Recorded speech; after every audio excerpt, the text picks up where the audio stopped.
ആകാശവാണി.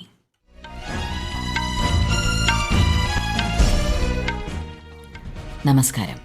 വാർത്തകൾ വായിക്കുന്നത് സീന ആന്റണി.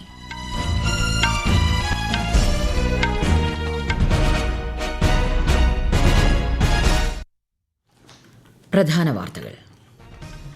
വിദേശ പര്യടനത്തിന്റെ അവസാന പാദത്തിൽ പ്രധാനമന്ത്രി നരേന്ദ്രമോദി ഇന്ന് ഇറ്റലിയിലെത്തും. ഇന്ത്യ നോർവേ ഉച്ചകോടിയെ അഭിസംബോധന ചെയ്ത പ്രധാനമന്ത്രി നോർവേയുടെ പരമോന്നത ബഹുമതിയായ grand cross of the royal Norwegian order of merit പ്രധാനമന്ത്രി ഏറ്റുവാങ്ങി. കേരളത്തിൽ പുതിയ എംഎൽഎമാരുടെ സത്യപ്രതിജ്ഞ മറ്റന്നാൾ വെള്ളിയാഴ്ച സ്പീക്കർ തെരഞ്ഞെടുപ്പ്. ഗൾഫ് രാജ്യങ്ങളുടെ അഭ്യർത്ഥന മാനിച്ച് ഇറാനെതിരായ ആക്രമണം താൽക്കാലികമായി നിർത്തിവെക്കുന്നതായി യുഎസ് പ്രസിഡന്റ്. കേരളത്തിൽ ശക്തമായ മഴയും കാറ്റും തുടരും. 9 ജില്ലകളിൽ ഇന്ന് മഞ്ഞ ജാഗ്രത. കേരളം, കർണാടക, ലക്ഷദ്വീപ് തീരങ്ങളിൽ മത്സ്യബന്ധനത്തിന് വിലക്ക്. IPL ക്രിക്കറ്റിൽ ചെന്നൈ സൂപ്പർ കിങ്സിനെ പരാജയപ്പെടുത്തി പ്ലേ ഓഫ് സ്ഥാനം ഉറപ്പിച്ച് സൺറൈസേഴ്സ് ഹൈദരാബാദ്. വാർത്തകൾ വിശദമായി. വിദേശ പര്യടനത്തിന്റെ അവസാന പാദത്തിൽ പ്രധാനമന്ത്രി നരേന്ദ്രമോദി ഇന്ന് ഇറ്റലിയിലെത്തും. ഇറ്റാലിയൻ പ്രധാനമന്ത്രി ജോർജിയ മെലോണിയുടെ ക്ഷണപ്രകാരമാണ് സന്ദർശനം. നിരവധി വിഷയങ്ങളിൽ ഇരു നേതാക്കളും ഉഭയകക്ഷി ചർച്ചകൾ നടത്തും. വ്യാപാര സാമ്പത്തിക പങ്കാളിത്ത കരാർ പ്രാബല്യത്തിൽ വന്നതിനു ശേഷം ഇന്ത്യ നോർവേ ഉഭയകക്ഷി വ്യാപാരത്തിലും നിക്ഷേപത്തിലുമുള്ള വളർച്ച അഭൂതപൂർവമെന്ന് പ്രധാനമന്ത്രി നരേന്ദ്രമോദി. ഓസ്ലോയിൽ ഇന്ത്യ നോർവേ ബിസിനസ് ഉച്ചകോടിയിൽ സംസാരിക്കുകയായിരുന്നു അദ്ദേഹം. നോർവേ കിരീടാവകാശി ഹാക്കോണും പ്രധാനമന്ത്രി യോനസ് ഗാർ സ്റ്റോറയും ഉച്ചകോടിയിൽ പങ്കെടുത്തു. നീല സമ്പദ് വ്യവസ്ഥ, കപ്പൽ നിർമ്മാണം, ഹരിത പരിവർത്തനം, പുനരുപയോഗ ഊർജ്ജം, നിർണായക ധാതുക്കൾ, സ്റ്റാർട്ടപ്പുകൾ തുടങ്ങിയ പ്രധാന മേഖലകളിൽ ഇന്ത്യയിൽ കൂടുതൽ നിക്ഷേപങ്ങൾ നടത്തണമെന്ന് പ്രധാനമന്ത്രി നോർവീജിയൻ വ്യവസായങ്ങളോട് ആഹ്വാനം ചെയ്തു. आज प्रधानमंत्री जी और मैंने भारत नॉर्वे संबंधों को एक ग्रीन स्ट्रेटेजिक पार्टनरशिप के रूप में एलिवेट किया है. इस स्ट्रेटेजिक पार्टनरशिप से नॉर्वे की कंपनीज को critical minerals, AI, cyber, space और डिफेंस जैसे क्षेत्रों में भी पूरा समर्थन मिलेगा. इन सभी क्षेत्रों में मैं आपको भारत को एक इनोवेशन और मैन्युफैक्चरिंग बेस बनाने के लिए इनवाइट करता हूं. ഇരു രാജ്യങ്ങളും തമ്മിലുള്ള ബന്ധം ഹരിത തന്ത്രപ്രധാന പങ്കാളിത്തമായി ഉയർത്താൻ ധാരണയായതായി നോർവേ പ്രധാനമന്ത്രിയുമായുള്ള ചർച്ചകൾക്ക് ശേഷം ശ്രീ മോദി വ്യക്തമാക്കി. നോർവേയുടെ പരമോന്നത ബഹുമതിയായ grand cross of the royal Norwegian order of merit പ്രധാനമന്ത്രി ഏറ്റുവാങ്ങി.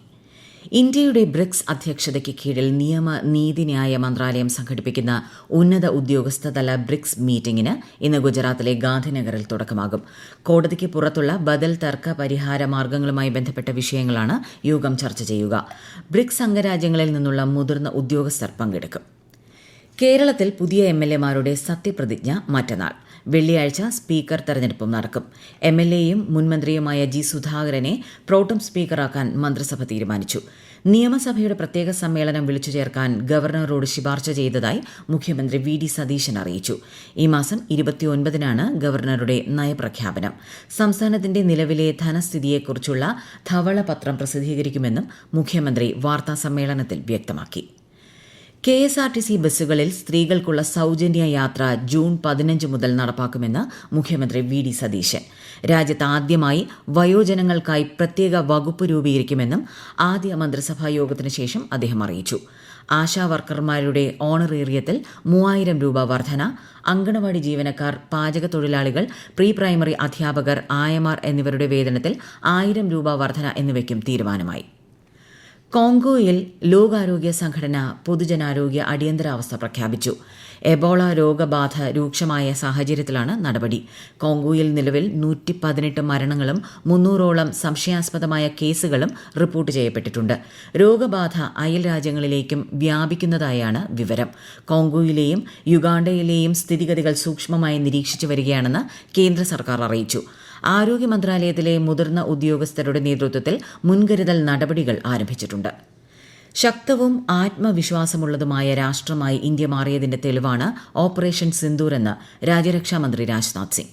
വിയറ്റ്നാം തലസ്ഥാനമായ ഹാനോയിൽ ഇന്ത്യൻ സമൂഹത്തെ അഭിസംബോധന ചെയ്യുകയായിരുന്നു അദ്ദേഹം. ഇന്ത്യ ആണവ ഭീഷണിക്ക് വഴങ്ങില്ലെന്നും ആഗോള സമാധാനത്തിനായി ചേർന്ന് പ്രവർത്തിക്കാൻ അന്താരാഷ്ട്ര സമൂഹത്തെ ക്ഷണിക്കുന്നതായും ശ്രീ രാജ്നാഥ് സിംഗ് പറഞ്ഞു.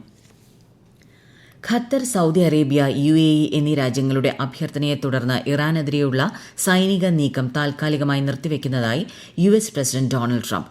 ചർച്ചകളിലൂടെ അമേരിക്കയ്ക്കും പശ്ചിമേഷ്യൻ രാജ്യങ്ങൾക്കും സ്വീകാര്യമായ കരാറിൽ ഉടൻ എത്തിച്ചേരാനാകുമെന്നും ട്രംപ് പറഞ്ഞു.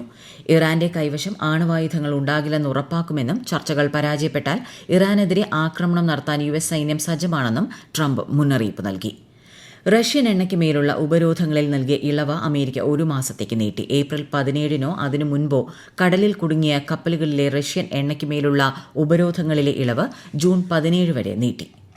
ലെബനനിലെ സായുധ സംഘടനയായ ഹിസ്ബുള്ളയും ഇസ്രായേലും തമ്മിലെ സൈനിക ഏറ്റുമുട്ടലുകളിൽ കൊല്ലപ്പെട്ടവരുടെ എണ്ണം 3000 കവിഞ്ഞതായി ലെബനൻ ആരോഗ്യ മന്ത്രാലയം. കഴിഞ്ഞ മാർച്ച് 2-നാണ് ഹിസ്ബുള്ള ഇസ്രായേലിന് നേരെ ആക്രമണം ആരംഭിച്ചത്. താൽക്കാലിക വെടിനിർത്തൽ നിലവിലുണ്ടെങ്കിലും ഇത് ലംഘിച്ചുകൊണ്ടുള്ള ആക്രമണങ്ങൾ ഇപ്പോഴും തുടരുകയാണ്. ഈ വാർത്തകൾ ആകാശവാണിയിൽ നിന്ന്. ആകാശവാണി വാർത്തകളും വാർത്താധിഷ്ഠിത പരിപാടികളും all India radio news Thiruvananthapuram YouTube ചാനലിലും all India radio news Thiruvananthapuram Facebook പേജിലും AR News_ തിരുവനന്തപുരം ഇൻസ്റ്റഗ്രാം അക്കൌണ്ടിലും AR News_TVM X ഹാൻഡിലും ലഭ്യമാണ്. പ്രധാനമന്ത്രി നരേന്ദ്രമോദി ജനങ്ങളുമായി ആശയങ്ങൾ പങ്കുവയ്ക്കുന്ന പ്രതിമാസ റേഡിയോ പ്രഭാഷണ പരിപാടി മൻ കി ബാത്ത് ഈ മാസം 31-ന്. പരിപാടിയുടെ 134-ാം പതിപ്പാണിത്. പരിപാടിയിലേക്കുള്ള ആശയങ്ങളും അഭിപ്രായങ്ങളും 1800117800 എന്ന ടോൾ ഫ്രീ നമ്പറിലൂടെയോ നമോ മൊബൈൽ ആപ്പിലൂടെയോ MyGov ഓപ്പൺ ഫോറത്തിലൂടെയോ സമർപ്പിക്കാം. നിർദ്ദേശങ്ങൾ ഈ മാസം 29 വരെ സ്വീകരിക്കും. രാജ്യമേറെ പ്രതീക്ഷയോടെ കാത്തിരിക്കുന്ന വാട്ടർ മെട്രോ സർവീസുകൾ നടപ്പാക്കുന്നത് സംബന്ധിച്ച് കേന്ദ്രമന്ത്രി സർബാനന്ദ സോനോവാളിന്റെ അധ്യക്ഷതയിൽ അവലോകന യോഗം ചേർന്നു. ആദ്യഘട്ടത്തിൽ ഗുവാഹത്തി ഉൾപ്പെടെ 18 നഗരങ്ങളിൽ വാട്ടർ മെട്രോ സർവീസുകൾ ആരംഭിക്കുന്നതിനുള്ള പദ്ധതികൾ വികസിപ്പിച്ചതായി കേന്ദ്രമന്ത്രി പറഞ്ഞു. വളരെ കുറഞ്ഞ മൂലധനം ആവശ്യമുള്ള നിർദ്ദിഷ്ട വാട്ടർ മെട്രോ നഗരഗതാഗതത്തിന് പ്രായോഗികവും പരിസ്ഥിതി സൌഹൃദവുമാണെന്ന് ശ്രീ സോനോവാൾ പറഞ്ഞു. IPL 2020 ക്രിക്കറ്റിൽ ചെന്നൈ സൂപ്പർ കിങ്സിനെ 5 വിക്കറ്റിന് പരാജയപ്പെടുത്തി സൺറൈസേഴ്സ് ഹൈദരാബാദ് പ്ലേ ഓഫ് സ്ഥാനം ഉറപ്പിച്ചു. ഇന്നലെ നടന്ന മത്സരത്തിൽ ആദ്യം ബാറ്റ് ചെയ്ത ചെന്നൈ നിശ്ചിത ഓവറിൽ 7 വിക്കറ്റ് നഷ്ടത്തിൽ 180 റൺസ് നേടി. മറുപടി ബാറ്റിംഗിൽ സൺറൈസേഴ്സ് ഹൈദരാബാദ് 19 ഓവറിൽ 5 വിക്കറ്റ് നഷ്ടത്തിൽ ലക്ഷ്യം മറികടക്കുകയായിരുന്നു. ISL ഫുട്ബോളിൽ FC ഗോവയ്ക്കെതിരെ കേരള ബ്ലാസ്റ്റേഴ്സിന് ജയം. കൊച്ചിയിലെ കലൂർ സ്റ്റേഡിയത്തിൽ ഇന്നലെ നടന്ന മത്സരത്തിൽ ഗോവയെ 1-2 ഗോളിനാണ് കേരള ബ്ലാസ്റ്റേഴ്സ് പരാജയപ്പെടുത്തിയത്. കേരളത്തിൽ ഇന്നും നാളെയും ഇടിമിന്നലോടുകൂടിയ ശക്തമായ മഴയും കാറ്റും തുടരും. 9 ജില്ലകളിൽ കേന്ദ്ര കാലാവസ്ഥാ വകുപ്പ് ഇന്ന് മഞ്ഞ ജാഗ്രത പ്രഖ്യാപിച്ചു. ലക്ഷദ്വീപിലും മഞ്ഞ ജാഗ്രതയാണ്. മോശം കാലാവസ്ഥ കണക്കിലെടുത്ത് കേരളം, കർണാടക, ലക്ഷദ്വീപ് തീരങ്ങളിൽ മത്സ്യബന്ധനത്തിന് വിലക്കേർപ്പെടുത്തി. കൂടുതൽ വിവരങ്ങളുമായി തിരുവനന്തപുരത്ത് നിന്ന് ആകാശവാണി ലേഖകൻ സ്മിതി M. പള്ളുരുത്തി. തിരുവനന്തപുരം, കൊല്ലം, പത്തനംതിട്ട, ആലപ്പുഴ, കോട്ടയം, എറണാകുളം, ഇടുക്കി, കണ്ണൂർ, കാസർഗോഡ് ജില്ലകളിലാണ് ഇന്ന് ഒറ്റപ്പെട്ട ശക്തമായ മഴയ്ക്ക് സാധ്യതയുള്ള മഞ്ഞ ജാഗ്രത.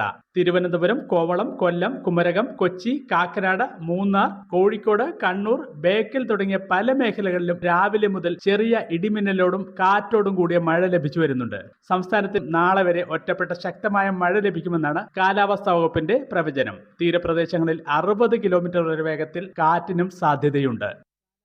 ക്ഷേത്രങ്ങളിലെ സ്വർണ്ണശേഖരത്തിന് പകരമായി ക്ഷേത്രങ്ങൾക്ക് സ്വർണ്ണ ബോണ്ടുകൾ നൽകാൻ പോകുന്നുവെന്ന് പ്രചരിക്കുന്ന വാർത്ത കേന്ദ്ര സർക്കാർ നിഷേധിച്ചു. പ്രസ് ഇൻഫർമേഷൻ ബ്യൂറോയുടെ വസ്തുതാ പരിശോധനാ വിഭാഗം ഈ വാർത്ത വ്യാജമാണെന്ന് വ്യക്തമാക്കി. സത്യസന്ധമായ വിവരങ്ങൾക്കായി ഔദ്യോഗിക ഉറവിടങ്ങൾ ശ്രദ്ധിക്കാനും PIB നിർദ്ദേശിച്ചു.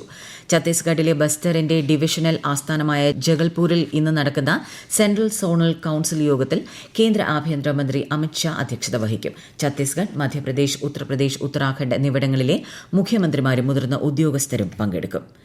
പ്രധാന വാർത്തകൾ വീണ്ടും. വിദേശ പര്യടനത്തിന്റെ അവസാന പാദത്തിൽ പ്രധാനമന്ത്രി നരേന്ദ്രമോദി ഇന്ന് ഇറ്റലിയിലെത്തും. ഇന്ത്യ നോർവെ ഉച്ചകോടിയെ അഭിസംബോധന ചെയ്ത് പ്രധാനമന്ത്രി നോർവേയുടെ പരമോന്നത ബഹുമതി പ്രധാനമന്ത്രി ഏറ്റുവാങ്ങി. കേരളത്തിൽ പുതിയ MLA-മാരുടെ സത്യപ്രതിജ്ഞ മറ്റന്നാൾ. വെള്ളിയാഴ്ച സ്പീക്കർ തെരഞ്ഞെടുപ്പ്. ഗൾഫ് രാജ്യങ്ങളുടെ അഭ്യർത്ഥന മാനിച്ച് ഇറാനെതിരായ ആക്രമണം താൽക്കാലികമായി നിർത്തിവെക്കുന്നതായി US പ്രസിഡന്റ്. കേരളത്തിൽ ശക്തമായ മഴയും കാറ്റും തുടരും. 9 ജില്ലകളിൽ ഇന്ന് മഞ്ഞ ജാഗ്രത. കേരളം, കർണാടക, ലക്ഷദ്വീപ് തീരങ്ങളിൽ മത്സ്യബന്ധനത്തിന് വിലക്ക്. IPL ക്രിക്കറ്റിൽ ചെന്നൈ സൂപ്പർ കിങ്സിനെ പരാജയപ്പെടുത്തി പ്ലേ ഓഫ് സ്ഥാനം ഉറപ്പിച്ച സൺറൈസേഴ്സ് ഹൈദരാബാദ്. വാർത്തകൾ കഴിഞ്ഞു. അടുത്ത വാർത്താ പ്രക്ഷേപണം ഉച്ചയ്ക്ക് 12:30.